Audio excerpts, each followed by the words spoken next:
और वही परिवार और कोई परिवार बैठेगा, लेकिन साथ तक आपको पूरे साल तो कथा को श्रवण करने का प्रयास करना है, क्योंकि आप आज के यजमान बने हो तो साथ तक आपको बैठना है प्रयास। अच्छा है, देखो जोड़े से बिठाने क्या फायदा पता है, आज समझ में आया मुझे। इतने समय से कथा कर रहे हैं, पूजा कर रहे हैं, लेकिन समझ में नहीं आ रहा, आज पल्ले पड़ गई। जोड़े का माध्यम ये महत्व ये हुआ कि पति पत्नी दोनों कथा में बैठे। अब पत्नी कोई काम आया, पति कहा मैं जाऊं, तू हो क्या, कहा महाराज जी देख रही थी इतने लोगों में, अपन उसे पीछे बैठे ले। तो पत्नी उठ के चली गई, अपना काम निपटा के आधे घंटे बाद फिर आके बैठ गई। अब पति को लगा कि मैं जा दुकान देखूं, तो वो उठ के चले गए, फिर आके बैठ गए। तो एक उपस्थिति स्वाभाविक रही, गलत भी नहीं है, सही भी है। अब वही सिंगल व्यक्ति का अकेला बैठा है, अब बेचारा बापड़ा उठ के जाए तो जगह खाली। 10 पूछे कहाँ गए, कहाँ चली गई हो, वापस आए तो पूछे कहाँ गए हो, वो जवाब दे परेशान।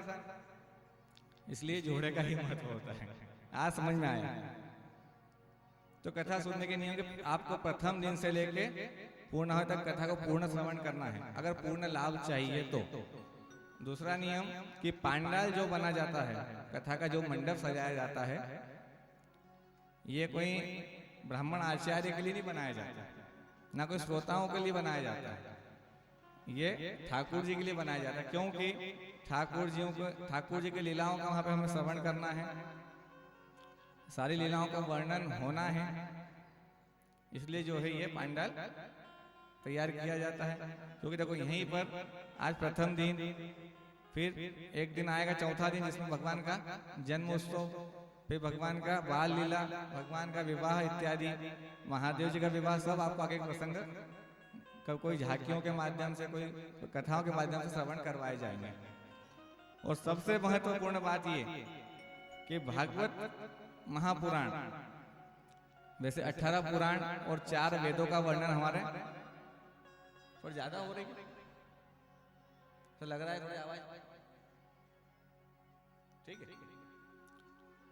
तो 18 पुराण और 4 वेदों का सनातन में बताया गया है। इसमें 18 पुराण के माध्यम से हम एक कथा सुनते हैं, परम पूजनीय प्रातः स्मरणीय श्री सीहोर वाले महाराज जी की, लगभग सभी सुनते हैं, दिन में 1 या 2 बार सुधी लेते हैं, शिव महापुराण कथा, ठीक है।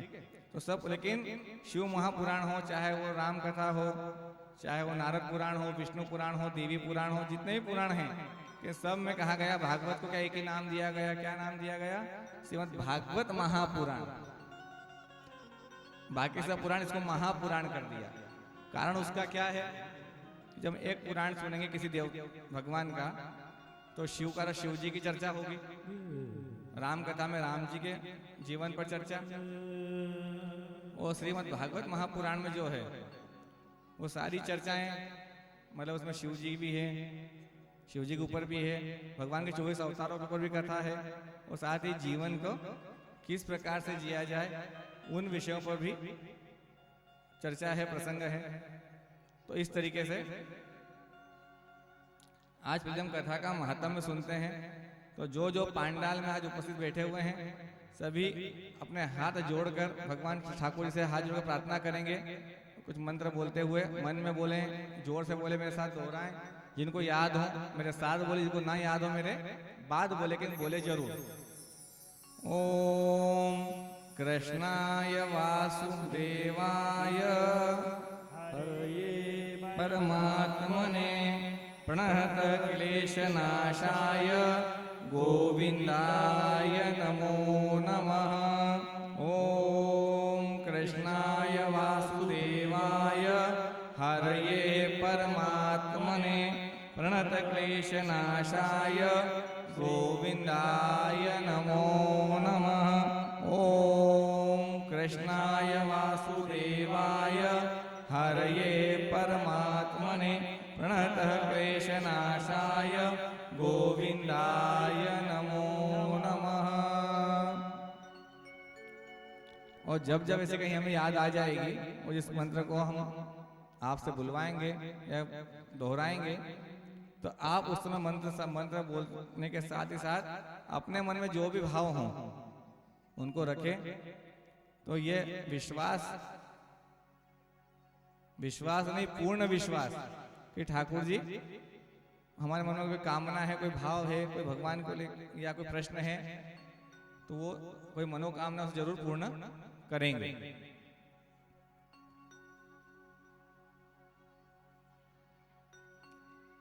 तो आज की कथा सुनने का नियम पहला तो सुन लिया कि जो पहले दिन से बैठेगा उसको अंतिम दिन तक कथा श्रवण करता है तो पूर्ण लाभ प्राप्त होता है। दूसरा नियम ये है कि ये कथा का ज्यादा महत्व, सबसे ज्यादा महत्व पितृ लोगों, पितृ तृप्ति के लिए, पितृ शांति के लिए किया जाता है। अगर कहीं जो आज यजमान परिवार बैठे हैं अपना तो उद्धार कर ही रहे हैं, अपने पितरों के लिए भी, तो आप जो बैठे अपने मन में जो आपको आचार्य जी ने संकल्प करवाया, उन्होंने एक व्यक्ति के नाम से नहीं करवाया। क्या बोला? सर्वग्राम, सारा हमारा गांव, सारा क्षेत्र, सबकी सुख शांति समृद्धि के लिए हम इस कथा का आयोजन करने जा रहे हैं, यही करवाया। क्योंकि अगर बोलता कि मम मतलब सिर्फ मेरा कल्याण या मेरे भाव, मेरे कार्य सफल हो, तो व्यक्ति में आ गया, मतलब वो एक ही व्यक्ति उस कथा का पूरा यजमान हो गया, श्रोता हो गया। लेकिन ये क्या है, आज इस हम पांडाल में बैठे हैं, यह मंच सामूहिक सार्वजनिक सहयोग से बना हुआ है।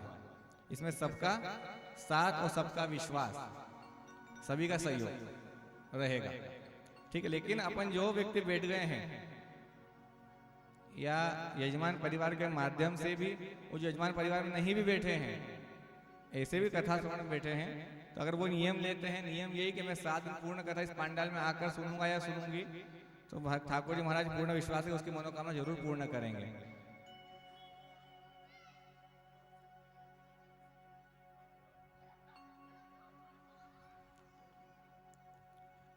तो इस प्रकार व्यास जी महाराज ने कथा का महात्म्य और कथा सुनने के कुछ नियम बताए। आइए हम भागवत जी का प्रथम श्लोक श्रवण करते हुए प्रवेश करते हैं। सच्चिदानंद रूपाय विश्वस्थाय हेतवे तापत्रय विनाशाय श्री कृष्णाय वयं नुमः, श्री कृष्णाय वयं नुमः।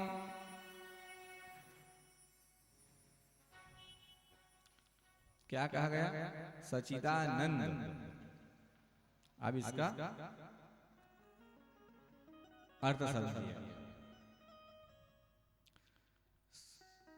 आप जो कथा पहले ये बताएं कि आज से पहले जो यहाँ बैठे हुए हैं फिलहाल इस पांडल के अंदर, आज से पहले कितनों ने कथा, भागवत कथा श्रवण करी है?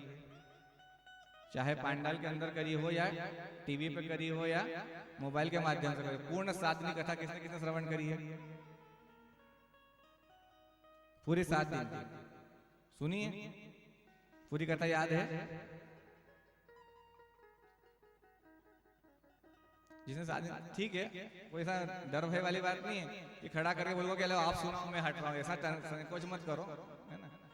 जो भी हो इसलिए पूछा ही है जिसने सुनी है, जिन्होंने सुनी है उनसे भी निवेदन वो ये कि उस कथा की कथा थोड़ी सी हटके होगी। यहाँ हटके क्या है, यहाँ थोड़ा सा हटके ये होगा कि आपको 7 दिन कथा सुनना है, ठीक है, मान ली बात, लेकिन आज जो श्रवण कर रहे हो, तो जब कल आप वापस आओगे तो पहले आपको आज के जिन प्रसंगों पर कथा श्रवण करिए उसको कल बताना है। आई समझ में? तभी कल की कथा आगे बढ़ेगी, तो वही गाड़ी अटकी रही, कल क्या हुआ था, कल क्या हुआ था, ये अपन भूल जाते हैं। इसलिए जब आप बता दोगे कि हाँ कल ये कथा हो गई, तो आगे समझ में हाँ आगे क्या बताना, ठीक है, बताओगे ना कल।